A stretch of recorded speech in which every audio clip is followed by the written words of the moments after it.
What is up, guys? Welcome to part 10 of the Expert Exploit series. The topic of this video is HUD rundown. We're going to be having a look at the HUD. In particular, we'll be looking at my HUD, which I refer to as the Death Star HUD. And we're going to be talking about how to use the HUD. In particular, we're going to be looking at the hand-to-note software and how to access all the HUD features through that software. We're also going to talk about why that software is recommended for your HUD setup. So that all ties in with this idea of a next generation HUD. We're going to define that term very shortly. We'll have a look at the main HUD panel. So that's what appears at the tables as you play. We'll then talk about the pop-up configuration. Then we'll talk about the different facets of a HUD. Now, historically, the purpose of a HUD is simply to display information on our opponents in real time. But in the modern era, the usage of a HUD has expanded to include other important areas. So yes, the HUD is still valid for villain analysis at the table, but it's also valid for villain analysis off the table. As we'll go on to discuss, using different trackers, if you want to run off-table analysis, you'll often need to access a completely separate set of stats in order to run the analysis, which in some ways is counterproductive. You have to have two setups to analyze the same opponent. In other words, when we're at the table, we use the HUD and the pop-ups, but when we're running analysis on the same villain off-table, we use a completely different setup. We use one of the reports in our tracker. Now, okay, there are workarounds for this, but I would imagine that the average player uses the functionality of their tracker as intended. In other words, they do have these two separate setups for analyzing villain on-table and analyzing villain off-table. We'll talk about how we can just completely avoid that when using the hand-to-note tracker. A lot of the focus of the last videos of this Expert Exploit series, so this video and the following two videos, are to do with specific villain exploitation. So just as a recap for the series so far, we've looked at general exploitation principles, and we've then moved on to population exploits. We've run population analysis using my Death Star HUD to figure out what the leaks of the average player are. But of course, all the time we're running this analysis, we're keeping in mind that not every opponent conforms to the average. And it's possible that we have a decent sample size of hands on a specific opponent. We can see that they are deviating from average tendencies. We obviously need to adjust our game plan specifically against them. In fact, this is the most important thing, that we tailor our counter strategy based on our opponent. The reason why it doesn't always happen that way in practice is because it can take a while to get a significant sample size on our opponents. Until we have that decent sample size, or we have some type of read, we have to stick to our understanding of the population tendencies. So although villain-specific exploitation is one of the most important factors in exploitative play, it's not always the most relevant factor in exploitative play, because perhaps we don't have that sample size on villain. We're going to be assuming in this video and the following two videos that we do have a reasonable sample size, and we can therefore use that sample to construct a game plan against an individual opponent. So in this video, we'll just be initiating that process. We'll have a basic look at how we can run villain analysis using the hand-to-note tracking software along with my Death Star HUD.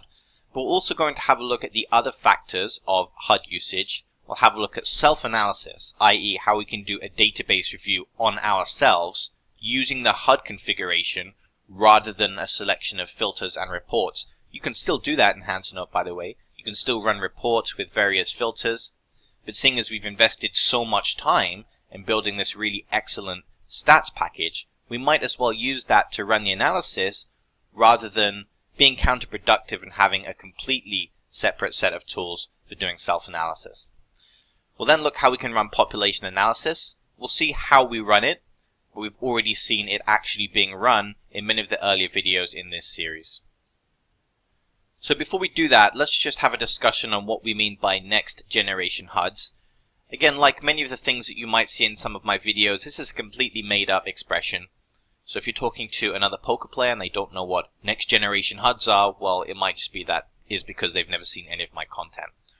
The definition should be pretty straightforward. Next generation carries a connotation of something being quite advanced. Just a quick history on HUD usage. There was a time about 10 years ago when no one really had a HUD. Everyone was just playing. And then the first HUDs they didn't even come included with the tracking software.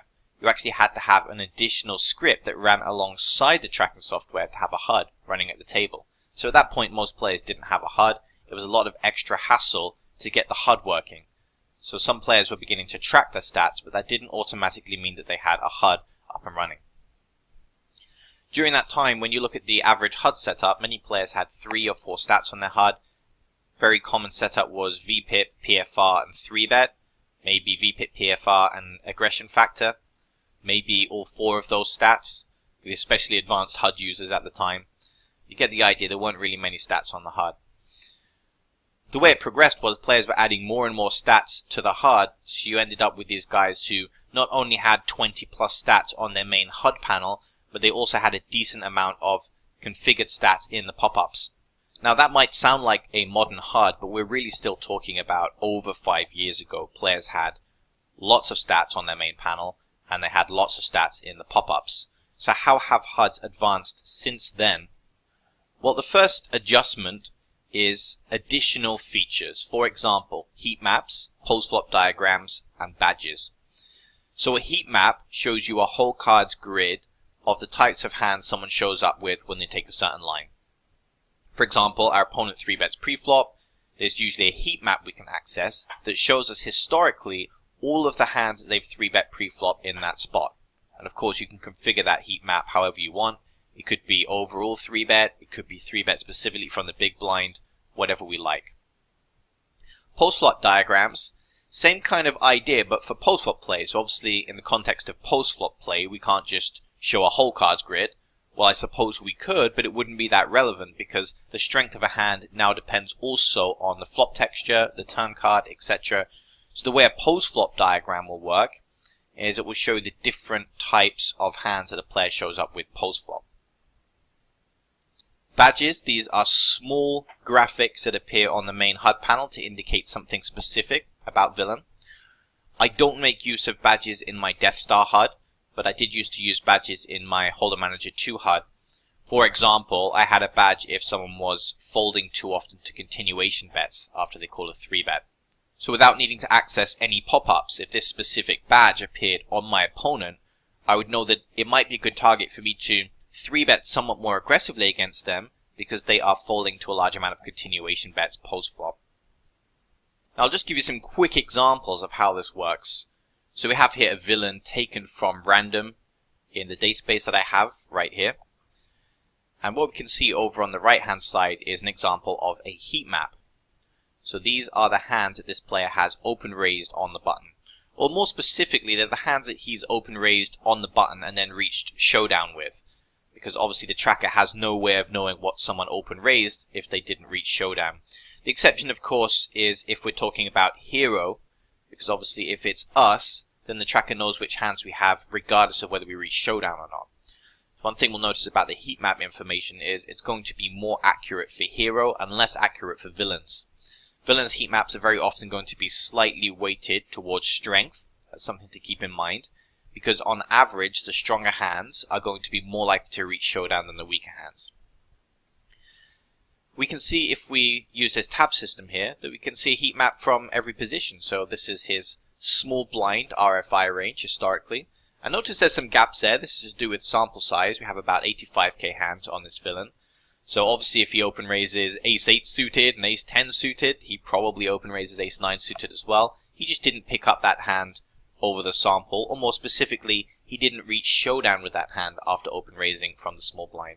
Cutoff, let's see, similar idea from every position. So that's an example of a heat map. Now let's see a post-flop diagram. This is the flop c-bet OOP pop-up. Let's imagine we want to get a feel for which type of hands this player is firing a continuation bet with out of position. We can bring up the pop-up on this stat. And yes, pop-ups can have pop-ups. We'll discuss that shortly. What we can see here is an example of a post-flop diagram. So we see the different types of hand that this player has fired a continuation bet, OOP, in a single raised heads-up pot. Now you can configure the categories here. We can also access the hands directly. For example, Let's imagine we have this category here, top pair weak kicker, and we want to see which types of top pair weak kicker villain has fired a continuation bet with out of position. Perhaps we typically like to check call those hands instead, so we're curious to see why villains c-betting those hands. If we hover over the bar as part of the post-flop diagram, we can now see the selection of hands that this player has fired a continuation bet with out of position in a single raised heads up pot. Hopefully you can already begin to see the power of this relative to a configuration that simply has a large amount of stats. See, there's a lot of additional features here, and the ability to access the hand histories is a feature in itself. So if I want to see an example, I can click this replay button. It's going to bring up the replay and it's going to show me the hand, and I can click through the hand. There's also this algebraic notation of the hand here, so if I understand this, by the way, the colors mean something, the numbers mean something, I actually don't need to open this hand. Once you understand the algebraic notation, you can see everything that happens here without needing to fire up the hand in the replayer. So when I write direct hand history access as one of the features of next generation HUD, hopefully you can see what I mean by that now. Let's say in the past we have this configuration with lots of stats in the pop-ups, and we have one stat, continuation bet, OOP. In the past, if you have just a basic stat in Holder Manager or Poker Tracker, just because you have the stat doesn't mean that you can access the hands that constitute towards generating that stat.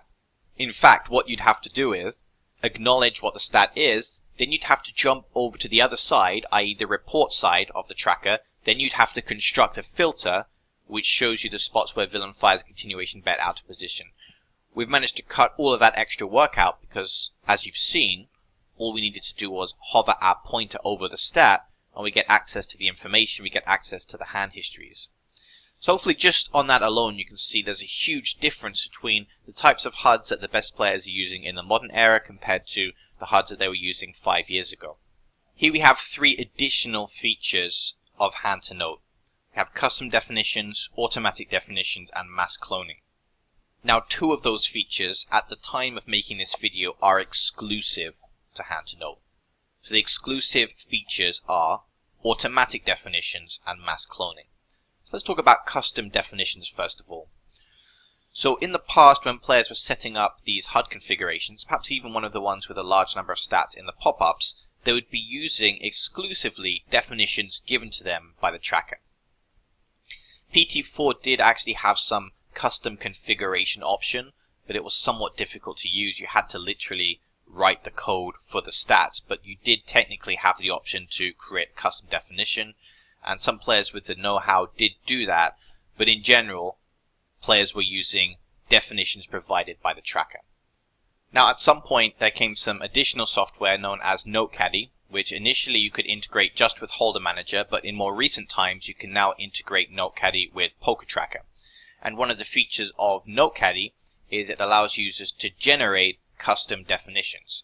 So that's the reason why this custom definition feature is not exclusive to hand to note, because although in the case of hand to note it's built into the software, you don't need any extra scripts, it is possible to generate custom stats using Holder Manager and Poker Tracker along with NoteCaddy. So we can see the next evolution in the chain. We've got these players with large amounts of stats, but all of those stats are provided by the tracker. We now begin to see players with even more stats because they've unlocked the custom definitions using something like NoteCaddy or using hand to note. So they can now have as many stats as they want, and they can have very specific stats which were not originally provided by the tracker.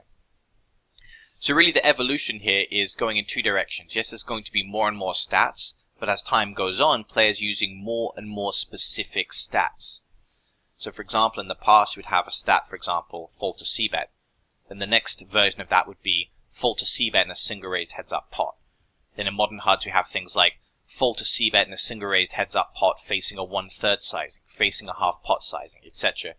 We can see the level of specificalness increases as time goes on, and you won't find stats like that as default definitions within your tracker. You won't find fold to a c-bet OOP in a single raised heads up pot when facing a 1/3 sizing. If the tracker was going to go to that degree of specificalness, we'd literally end up having trackers shipping with 100,000 plus stats, and they don't really want to do that. But it's okay because we now have the ability to create our own stat definitions. So players using NoteCaddy, they would, if they had a lot of time and patience, they might come out with some type of HUD package, maybe with 300 plus stats.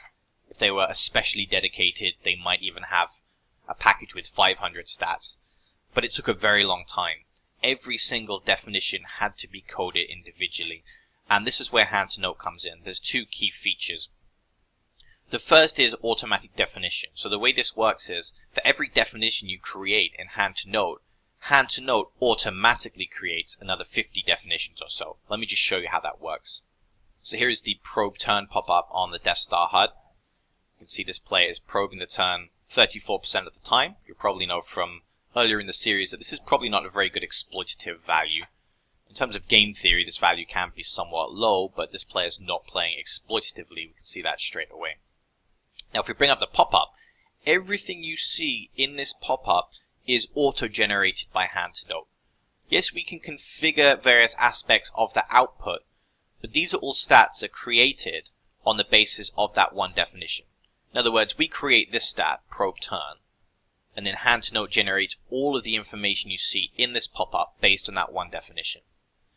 To do the equivalent using NoteCaddy would take a very long time. You literally have to sit there for at least a day, probably a few days, just to generate the pop-up on this one stat. And when we see the amount of stats just in this one pop-up, and that's not even including the tab system, by the way, so you can see the different tabs we can click as well. To generate the pop-ups for all of these stats, you're now talking about a very long time. You're talking about months of work just to complete this one overall pop-up. And of course, there's many pop-ups at the top, all with their own tab system, etc. It's just going to be virtually impossible. So this removes a lot of the legwork for us because it automatically processes these definitions. So just as a quick idea, first of all, we have next actions. So after this player probes a turn, how often is their next action fold, call, raise, bet, or check? We can also see how often they take this line versus hero. We can also see how often they win the hand when they take this line, how often they go to showdown when they take this line, how often they win at showdown when they take this line. We can also see information regarding the bet sizing. We can see specific range distribution information based on the bet sizing. For example, if this player likes to probe close to pot size, what does the distribution of holdings within his range look like? Well, there we go. And we can access the specific hole card information as well. If we hover over the bar, we can access specific hand histories. So remember, all of this would have to be run in a report using a filter. For example, if we wanted to know the types of hands that a player would bet 2/3 pot with when they probe bet the turn, we'd have to construct a filter for that to get this kind of output. Then once we had that filter, we'd have to modify the filter by each of these hand categories. In other words, just by hovering the cursor over the relevant bar, we're essentially running several filters at the same time. So we see the power of this. We can just instantaneously run large amounts of filters without ever leaving the pop-up system. And so much of this is auto-generated. We can also see next villain actions. So what's the difference between next actions and next villain actions? Well, the first next action refers to the owner of the pop-up. So let's call him some hero. So this is what some hero does after he probe bets a turn. Next villain action, this is what some hero's opponent does after some hero probes a turn. So this is how often his opponent historically has been falling to probe bets, how often he's been calling, how often he's been raising. Obviously he can't bet or check when facing a probe bet, so there's no data for that. We can see profit information. We can see an overall post-flop diagram. I guessed at 50 stats, but really when you think about it, there's probably a lot more than 50 stats here. Let's assume 50 stats, so we're just going to have a bit of fun with the calculator. Let's assume we now have our intensive 500 stat version of our pop-ups. But now for every stat we create, hand to note auto-generates an additional 50 stats. We're now talking about a configuration with 25,000 definitions or so. Now that might seem insane, but wait until what's coming next, which is the mass cloning feature. So what this essentially allows us to do is to copy and paste a large amount of stats, but process them via a certain filter. let me show you how this works. Or more specifically, rather than show you how mass cloning works, I'm going to show you the product of that mass clone. Let's imagine we have this fault to CBET imposition pop up. We've spent a long time doing it, and it certainly would take a long time with NoteCaddy. Let's say we say to ourselves we want the same information, but we want it specifically for ace high dry textures. Then we want the same info specifically for king high dry textures.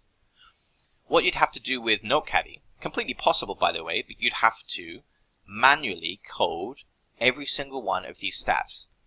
Yes, you could work off an existing stat, so you could take, for example, fault to CBET imposition, then you could duplicate that, and then you could input the data to make sure it's an ace high dry texture.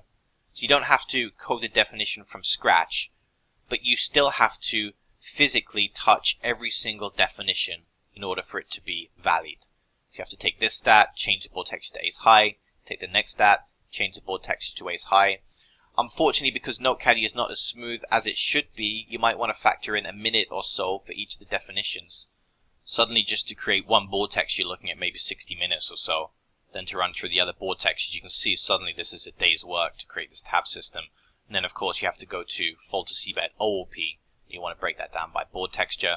That's another day's work. You can see your time's just slipping away. You can achieve the same thing. You can construct both of these pop-ups along with the tabs in less than half an hour. So if we assume we already have the main version of the pop-up here, in the pop-up editor, we can just copy all of these stats, draw a box around them, i.e. select them, right-click, choose Mass Clone, decide which filter we want to process all of the stats by at once. So go to Mass Clone, we input our ace high board texture. Hand to note takes maybe 5 seconds or so, then it spits out all of these stats again, but processed by the board texture. As you can see, we don't have data for every spot. That's to do with sample size. But now if we have a look at the definition for this stat, you can see here the board texture is there. You can see it's a fault to a CBET OOP. By the way, this is something that you have to be very careful with if you're using default definitions given to you by the tracker. There's not a decent way of knowing exactly how the definition is constructed. So you might think you're getting fault to CBET in a single raised heads up pot, and what you're actually getting is fault to CBET in any spot. Could be in position, OOP, could be in a 3-bet pot, could be in a multi-way pot. We don't know unless we can access the definition. With the stats in hand to note, you can see the exact definition. Even if it's a default stat that ships with hand to note, you can see exactly how the stat is defined. So we just mass clone everything again, choose the king high dry texture, get the idea, we get stats for the king high dry, for as many different board textures as we want, and for each pop-up we're creating, it's going to take maybe a minute for the entire pop-up, and that's if we're quite slow with the mass clone feature. So what this means is, because we have this ability to make so many stats by default, that last time I checked, this is shipping, i.e. the Deathstar HUD is shipping with 8,000 definitions or so, not including the automatic definitions. Just has 8,000 definitions out of the box, and that was last time I counted, which was quite a while back, so we could have even more than that at this stage. So rather than 500 stats multiplied by 50, let's assume we have roughly 8,000 stats by default as part of the Deathstar HUD. Multiply that by 50, because remember, for each of these 8,000 stats, hand to note is generating, or auto-generating, at least an additional 50 stats. 8,000 times by 50. The Deathstar HUD is essentially shipping with 400,000 stat definitions. So those guys who have these big baller HUDs with 500 definitions starts to look like child's play compared to the power of a next generation HUD. And you can really only unlock this with hand to note at this stage. Although you could technically do this with NoteCaddy, you'd have to manually construct 400,000 stat definitions, and it's just not going to be viable. It would take a very, very long amount of time. You'd have to have a dedicated team of people working on this around the clock, whereas this is something that I've created by myself. I'm not going to say it didn't take a long time. It has taken a long time, but it's viable for me as an individual to produce a stats package with almost 500,000 stats. In fact, it will have 500,000 stats by the time I'm completely finished with it. Now, of course, having that sheer amount of stats can actually lead to some problems, which we'll discuss a bit later in the video, but there is an elegant solution which I'll refer to as profiling. Final aspect of next generation HUDs, which we've already touched on, is that now this is a multi-purpose tools package. Maybe HUD, or the term HUD is doing this an injustice because it's really a package that has several features. So it's not just for analyzing our opponent anymore, it's also for analyzing our own game, i.e. database analysis, and also for population analysis, as we've seen throughout the series. So literally any one of those 400,000 plus data points you can generate population information for.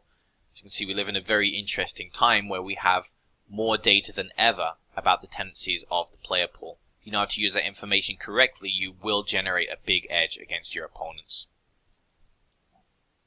So let's just talk about the main HUD panel on the Death Star. So the idea with the main HUD panel is we should have the highest frequency stats on the main panel.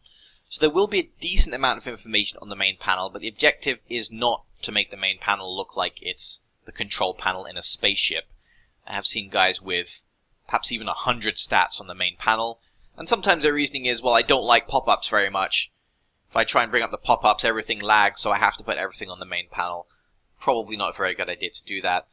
If your HUD's lagging, you need to figure out why that's the case. Perhaps you need to upgrade your hardware, perhaps you need to reconfigure your HUD. We'll talk about how we've had to do something similar with a technique I'll call profiling. But also, the reason why you don't want your HUD to be that big is that your HUD shouldn't be blocking table information. There's a number of times that I've railed players and the HUD panel is blocking important information such as the button, villain's whole card information, who's posted the blinds, bet sizings of players, pot size.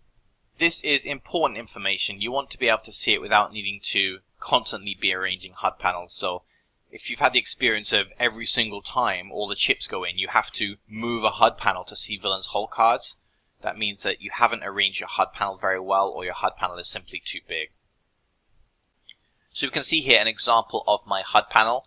So I have actually embedded the HUD panel into a pop-up. That's something you can do with hand to note. So I use this very often for villain analysis and also for database analysis. So if a student comes to me for database analysis, I usually fire up this pop-up system and I go to the Open Raise tab because I know there I can see the overall panel. So this is my window into someone's overall game. I start by looking at these stats for an indication whether there's going to be problems in other areas. And if there is a problem in another area, then I'll go to the more specific information. For example, if I see this player is only float betting the flop 32% of the time, which is the case, I'll know that there's very likely a problem with that. So I'll bring up the float bet pop-up and I can run some further analysis. We'll be discussing in more depth how we can analyze specific leaks using this HUD panel in the later parts of this series. For now, I'm just going to run through the stats on the main panel because they are for the most part the stats that you need. And the idea is any stat which will consult with a high frequency should be on the main panel. So an example of this is fold big blind to small blind still. So you can see the value there is 40%, so it's the one in the top left. So just as an example, this is a stat which we absolutely don't want to put in our pop-up. Some players do that and they say, well, when I get into the small blind and I'm first to act, I'll bring up the pop-up. But basically what that means is we have to access a pop-up every single time it's folded around to us in the small blind. That's going to be a lot of extra clicking. That's an example of a stat that realistically wants to be on the main panel. It's something that we need to access very often. So our goal really is to minimize our pop-up usage. We still have to use the pop-ups and we will be making detailed use of them even in-game. But our goal is still to minimize the amount of clicking that we need to do, especially valid if we're playing very long sessions. You've got to think about every click as energy used up. And if you're doing excess clicking, you're going to get worn out a lot faster. Another example would be something such as fold to donk. And many players say, well, if it's relevant, I'll check the pop-up. But think about how frequently that's going to be relevant. Every single time with a cold call at OOP, we have to make the decision regarding whether to check to the PFR or not. It means we're going to be having to bring up a pop-up. Why? To check if our opponent is folding too often to donk bets. Most players just don't do that, or they don't want to do that. They don't even check that info, in fact, which of course we should. We should always be aware of what someone's fold to donk bet is on the flop. Do we want to be bringing up a pop-up every single time with a PFR or OOP after cold calling? Absolutely not. That's a high frequency spot. It's obvious that we want to put that information on our HUD panel and not in the pop-ups. Now if we take something like fold to flop 3-bet or fold to turn 3-bet, if you're putting that on your main panel, then you're wasting space with a stat that doesn't really need to be used with a high frequency. So just keep that in mind. That is the function of the panel. And although it's possible you might end up with some slightly different stats, the principle is going to be the same. Anything you use frequently must be on the panel. You can obviously duplicate the information in the pop-up somewhere, but it must be on the panel. And anything that you don't use frequently does not want to be on the main panel, because you're now increasing the size of your HUD panel, increasing the chance you block off important table information. So let's just run through the stats on the main panel. So at the top left we have fold big blind to small blind still. And this value 67 is fold versus button open. In other words, fold blinds to steal, or fold blinds to button still, but it's an average. So in other words, the first stat helps us figure out how wide we should open in the small blind. Second stat helps us figure out how wide we should open from the button. So these are two very high frequency spots. Next stat is ATS. That's an average of how wide our opponent open raises from cutoff, button, and small blind. It's an average, so it gives us an idea of how aggressive villain is in late position. Next stat is fold to 4-bet. Then we have 4-bet range, which is 4.6 for this player. Fold to 3-bet, and then the overall 3-bet frequency. Sometimes whether a stat should be on the main panel or not can be determined by the sample size required to have decent info on that stat. For example, we put the overall 3-bet stat in the main panel, but we don't have fold button to 3-bet, fold cutoff to 3-bet, fold small blind to 3-bet, because you'd need a big sample size on your opponent to have that kind of data. So it doesn't make sense to put it on the panel. It's just wasted space for the vast majority of opponents. That's the kind of thing we put in the pop-up. You can see positional information here in the pop-up. More on pop-up shortly. Second line of the HUD, we have VPIP, PFR.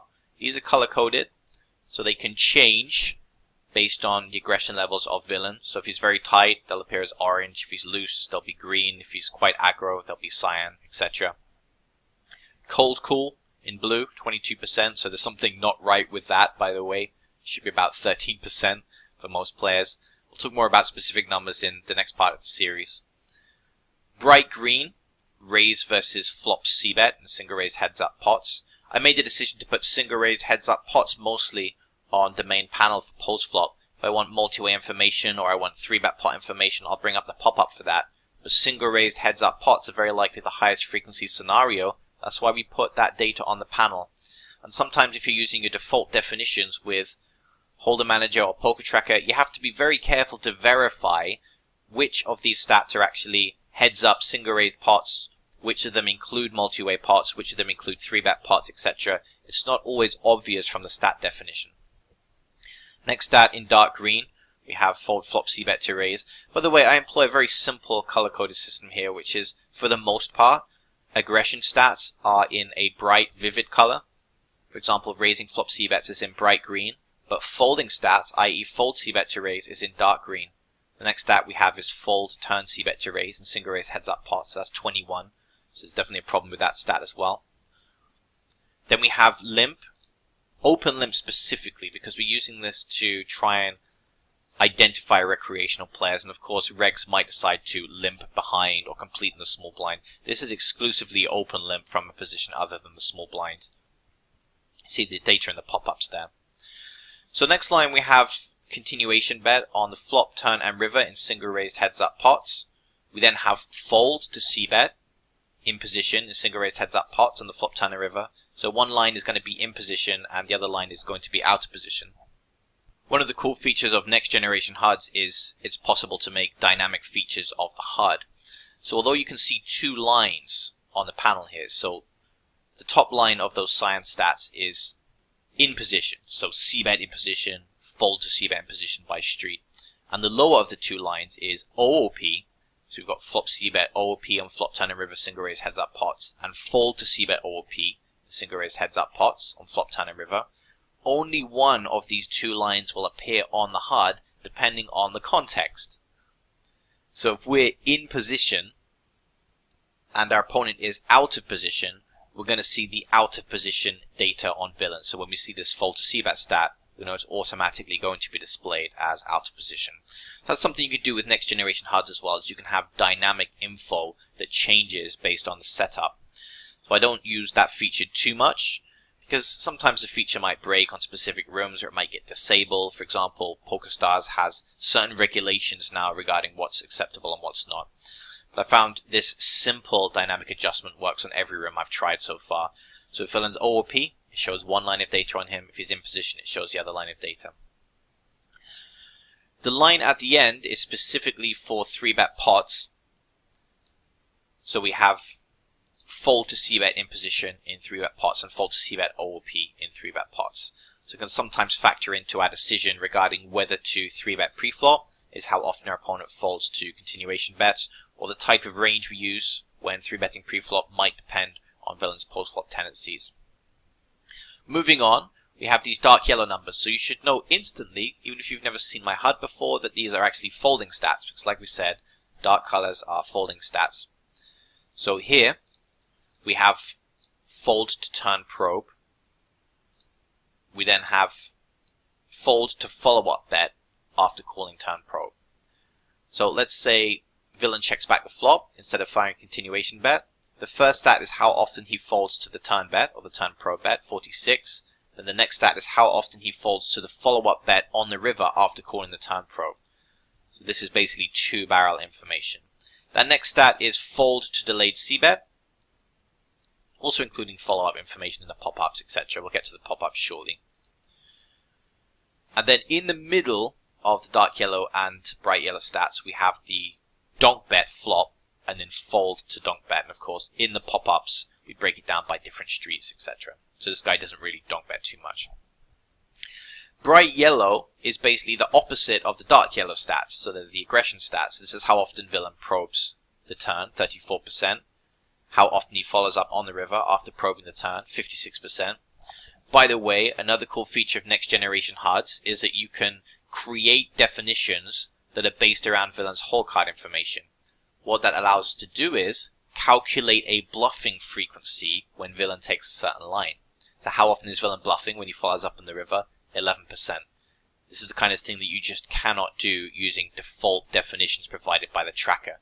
You can't have these hole card based stats. You can do this with no caddy, by the way. It's very, very valuable information because it tells us whether we should be bluff catching the river or not. Against his opponent, because he only bluffs the river 11% of the time after he pro bets the turn, so we're not going to be bluff catching at all. If you have any bluff catcher, it's going to be a very straightforward fold on the river. Finally, we have delayed c-bet, 29%, so this guy does not delayed c-bet either. Next line, we have float bet information, so the bottom line of the panel. So we have fold to flop float bet, fold to turn float bet, fold to river float bet, and of course we have information in the pop-ups as well. More on those shortly. Then we have the fold to flop donk bet stat in the middle there. Then the bright yellow numbers, we have float bet flop, float bet turn, float bet river. So those are the stats that I recommend for the main panel. I would say beware of using overly generic stats. So in my opinion, gone are the days when players have stats such as aggression factor, aggression frequency, went to showdown, won at showdown, one win saw flop. If you have any of these stats on your main panel, it's debatable whether you really should. Because in most cases, there's always a better stat to use. So sometimes I play a game with my students because I do come across some players who are very, very attached to stats such as aggression factor, aggression frequency, one win saw flop, went to showdown, won at showdown. So the game is as follows. I say to the student, you show me which spot you would use that stat. Let's say AF, for example.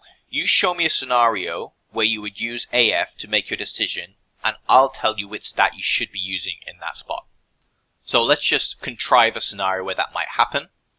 Let's say AF, just for argument's sake. Let's say the student loves to use the aggression factor for whatever reason. Let's say it's a situation where we're facing a river continuation bet. So the student will say something like, well, I would use AF in this spot. We can see that villain has an AF of 4, which is very, very high. Therefore, I'm going to be bluff catching a lot on the river. So I'd say, okay, that might be true, but what's a more relevant stat we can check in this spot? C-bet river is bluff. so much more accurate, so much more tailored to the situation. Remember, AF is just an aggregate of everything that happens over villain's entire game plan. At the very least, if you were determined to use AF, you might use AF specific for a river c-bet situation, for example. But no need to do any of that because there's a much more accurate stat, which is c-bet river is bluff. And if it's a single raised heads up pot, c-bet river is bluff in a single raised heads up pot. And if it's above a frequency where we bluff catch, we bluff catch. If it's below a frequency where we can bluff catch, then obviously we just make the hero fold with our bluff catches. But then sometimes heroes say something like, yeah, but, to get a sample size on, the river c-bet stat, I don't have the sample, so I'll just use AF in this spot instead. Just because we have more of a sample size on a certain stat does not make it any more accurate or fitting for the situation. So it's a little bit like facing a turn continuation bet, for example, and saying, well, I don't have information for villain's turn barrel stat, so I'll just use his 3-bet preflop stat instead. I have more of a sample size on that. Just because you have more of a sample size does not mean it's a good stat for making the decision in that situation. I don't have villain's river raise versus 2-bet stat, so I'm just going to use his flop c-bet stat instead. I have a much better sample size on that stat. You might think to yourself, well, we have to use some information, right? We don't want to be making these decisions blindly. That's exactly what a big part of this series has all been about. If you don't have information on a certain spot, what do we use? The population tendencies. If we've done our analysis, we have very good information on the average tendencies of an unknown opponent, so why just use some random stat that doesn't apply to the situation purely because we have some kind of sample size on it? So basically, you don't want those stats on your main panel because they take up space and ultimately they're not that useful, they're far too generic. Remember, one of the ways that next generation HUD users gain an advantage over players using an outdated HUD configuration is the specificalness of the stats that they use. We want to be as specific as possible. We want stats that target the precise situation, and if we don't have a stat which is appropriate to a certain degree of accuracy, that's when we resort to population tendencies. We don't just pick some other random stat and say, well, I'll use that stat instead because I have more of a sample. So let's talk about the pop-ups. Now, you've already seen some of them. So the first point is regarding the construction of this HUD. Each stat on the main panel should have its own pop-up with related data. Let's just see how that works. So for example, if I have a look at the flop c-bet stat, I can see it's 49 in position for single raise heads up pots. If I click on that, I get a pop-up. It's got all of the information regarding c-betting. Breaks it down by board texture. It looks at related lines such as delayed c-bet, etc. It assumes that villain might sometimes skip his c-bet. We can see how he plays against turn pro bets, etc. Just to give you another example, if we were to pick raise versus flop c-bet, for example, we have raise versus c-bet information. We have barreling information after raising the flop c-bet. We have fold to flop 3-bet. Anything that's related to that stat itself. Let's try pre-flop 1. 3-bet pre-flop is 8.2. So we have 3-bet broken down by position. Have it broken down by 3-bet sizing. We have it broken down by the opening position of the opponent. We have it broken down by position versus position. If you have a look at this positional here. So on the left-hand side, we have the 3-better's position. So big blind, how often does he 3-bet against small blind? 7.5. Against button, 6.9. Against cutoff, 5.1. If he's in the small blind, 3-bet 13% against the button, 11 against the cutoff. You get the idea. And of course, this being a next generation HUD, all of this is backed up by heat maps. Did I make these heat maps? No. Hand to note generated them based on the stat. Any preflop stat I have is now backed up by a heat map. As we've already alluded to, this kind of thing would just take forever in notecaddy. You might have heat maps for a few key spots, but to just have a heat map for every spot versus every spot like this, basically impossible with any other software. What I'm going to do now is just click through the various pop-ups. I'm not really going to say too much, just going to give you an option just to see what's available. I'm not going to click through all of the tabs, but you can see there are a lot of tabs. Specific positional info. So I'm just going to give you a rough idea of each pop-up.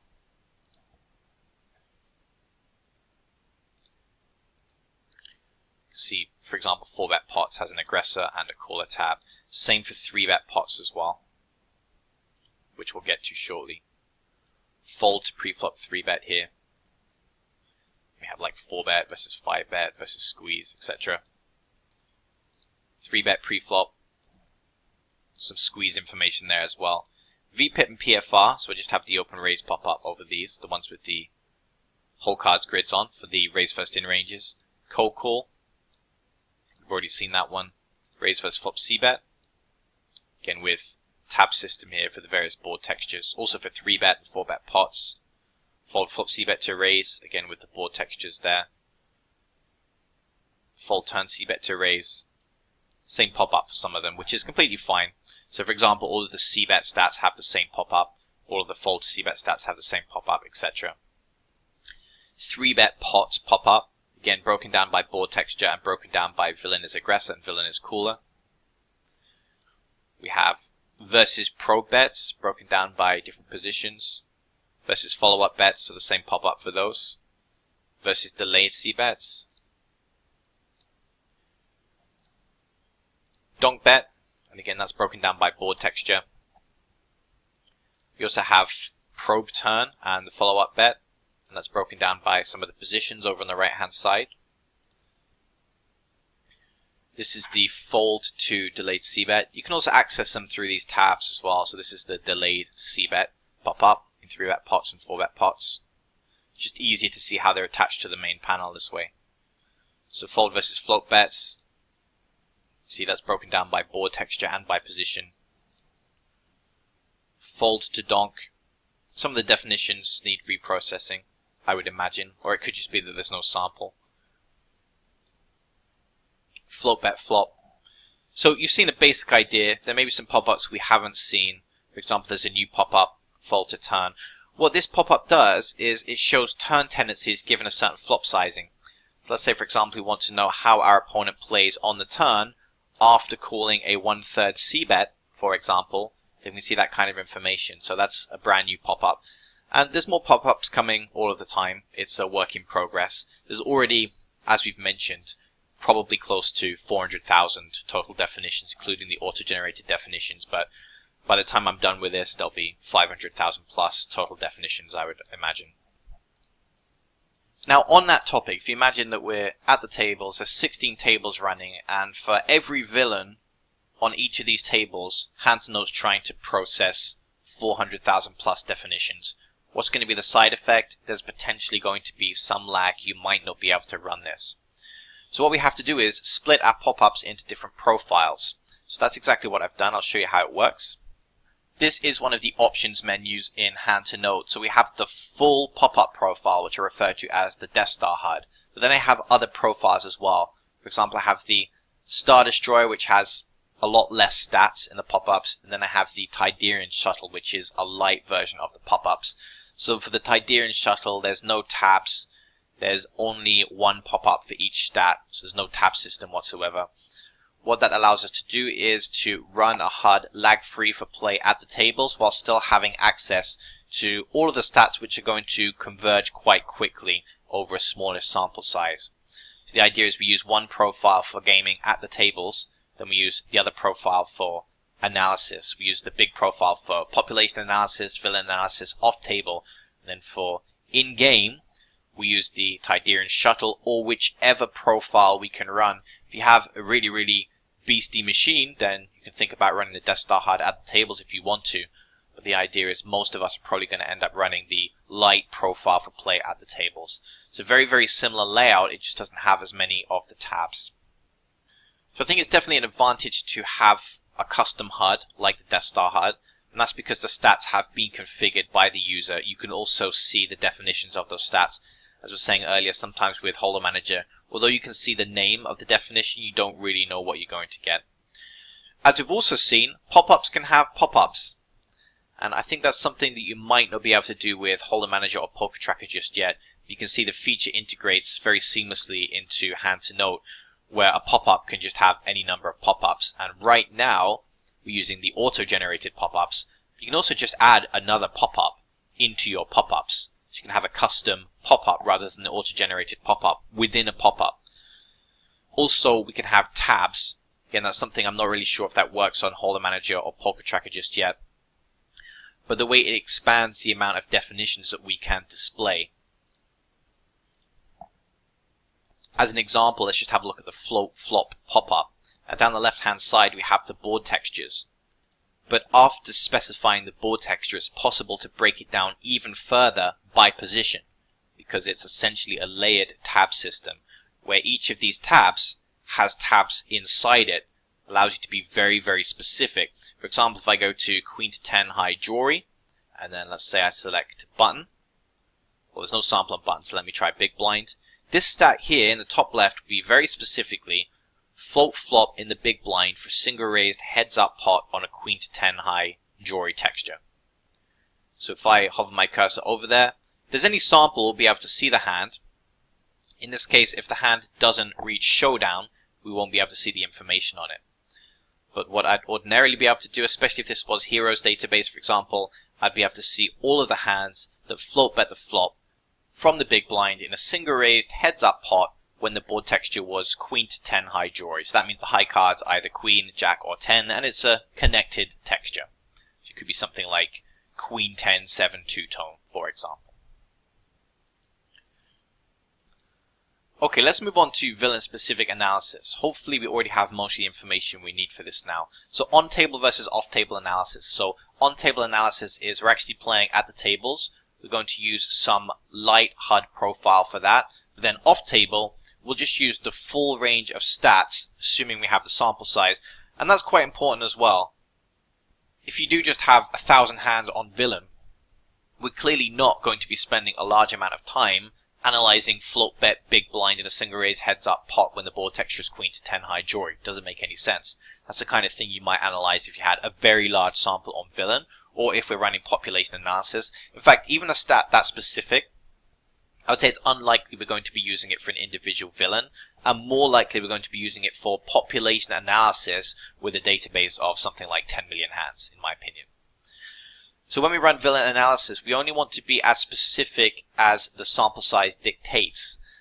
So if you have a few thousand hands, we're obviously going to be looking at somewhat specific stats. But if you have, let's say, 3,000 hands on villain, you might not even be breaking down c-bet tendencies by board texture. You'd probably need 100,000 hands for that, for example. So don't waste your time analyzing stats which are not relevant given the sample size. It takes a little bit of experience to understand which stats become relevant at which sample sizes. But for the most part, if you have a few thousand hands, you'll obviously be analyzing c-bet tendencies, but you probably won't be breaking it down by board texture or position. With 100,000, you might be breaking it down by board texture and position, but not both at the same time, because to break it down by both at the same time, now that's kind of the territory of having several million hands on villain. Otherwise, it's just not worth it. And even 100,000 hands, some of that textural specific information is probably not going to be that accurate. So it might be a good idea to wait till you have 300,000 or 400,000 hands on villain before you start breaking it down by board texture or by position. Then to break it down by both at the same time, then you'd need millions of hands on your opponent. So don't waste your time analyzing stuff which is basically just a function of variance given that the sample size is not there. A very useful feature when running analysis on a specific villain is the versus hero data. Now this is something that's automatically generated for every stat. So for every stat we have on the HUD, we also have a versus hero value. Now this is not going to work with the database that we currently have because no hero is defined for the database. So if there's no hero in the database, then we can't have a versus hero stat for the various players in the database. Let's just have a quick look at how it works anyway. So imagine we have this opponent. His pre-flop 3-bet 6%, but we feel that he's getting out of line against us. We have this suspicion that maybe he's adjusting against us. Maybe we fold a lot to 3-bets and we think that this particular villain is trying to exploit us. What's the easy way to check this? Well, we bring up the auto-generated pop-up and we have a look at the versus hero value. So as we can see, it's not calculated for this database.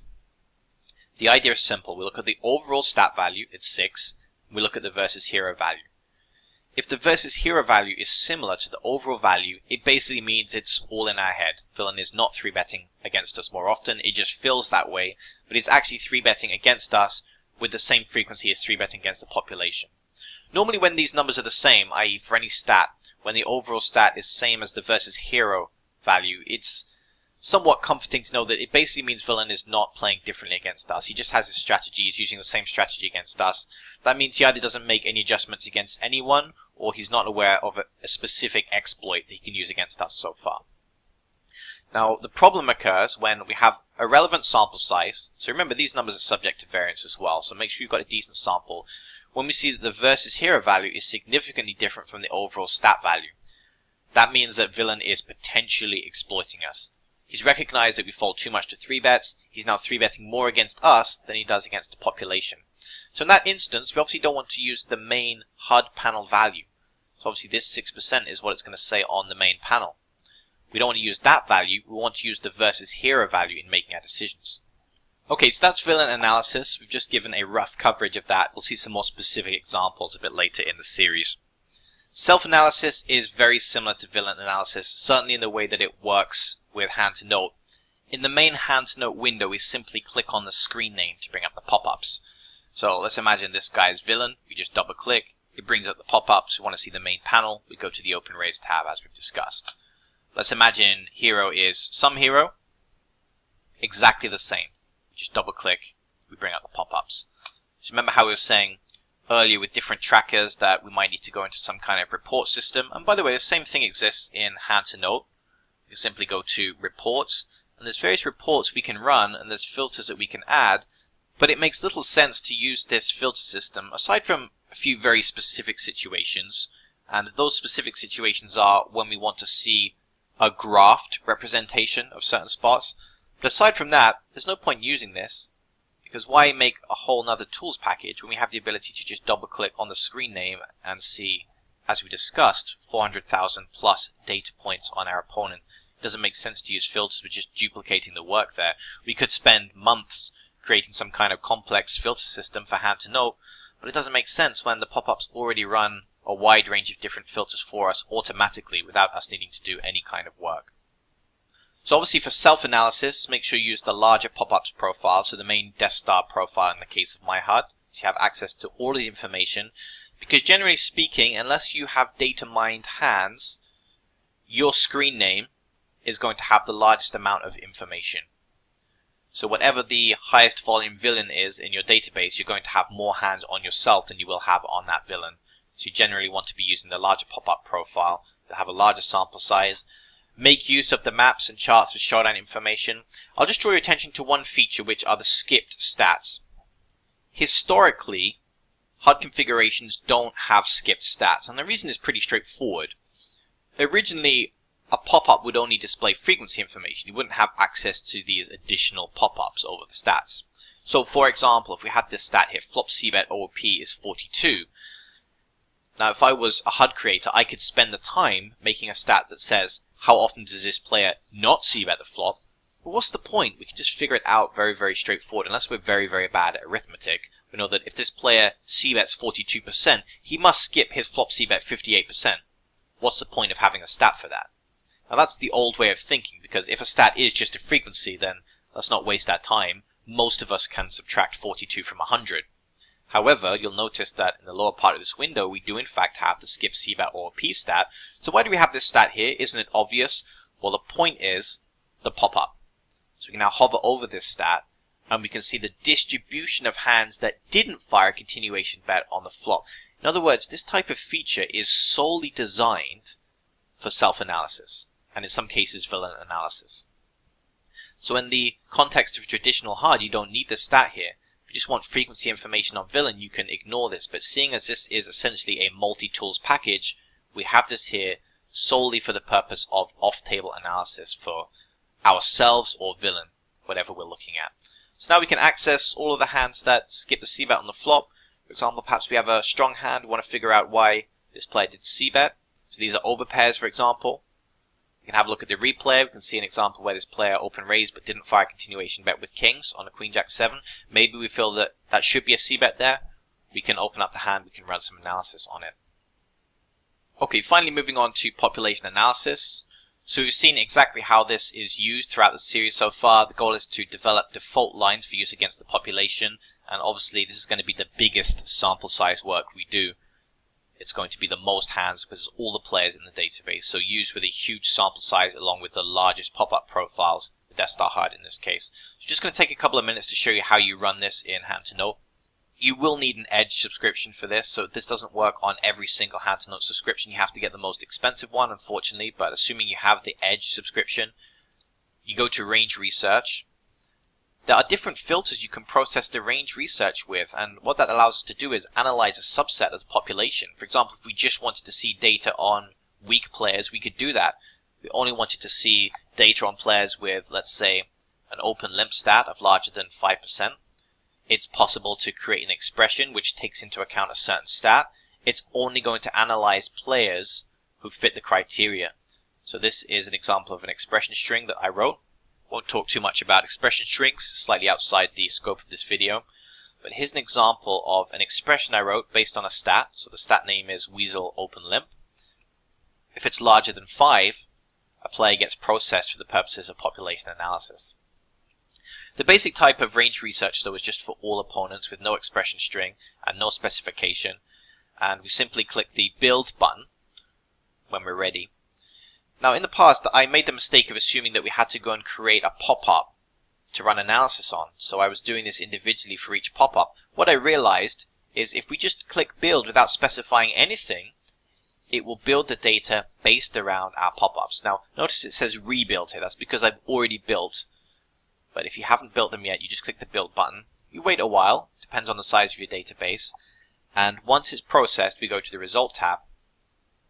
And what we see in the Result tab is average data for the population. So we're not seeing specific player information now. What we're seeing is fold to c-bet on average. This is how often the average player folds to a c-bet. You're aware of the idea if you've seen the earlier parts of the series because much of it was based around running population analysis on various pop-ups. So in the context of that new pop-up I discussed earlier, which is going to be the turn information, you can now see how often players fold to turn c-bets on average across a population after calling a flop c-bet of different sizings.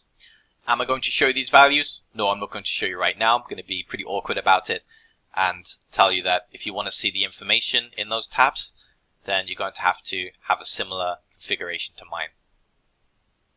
On that note, if you're interested in picking up the Deathstar HUD, you can get it from www.pokerdeathstar.xyz/Deathstar. And there's an overview video there, gives you some more information about the HUD. It's also a trial, and it's possible to purchase there as well. Not necessarily saying that you have to have the Deathstar HUD, but you've seen some of the advantages of it. And it is completely possible to create your own version of all of these custom definitions. It will take you a while, but there are some benefits to that as well, which is you learn about how to code stats. It causes you to think about the various scenarios involved. It causes you to think about what the average values of various stats should be.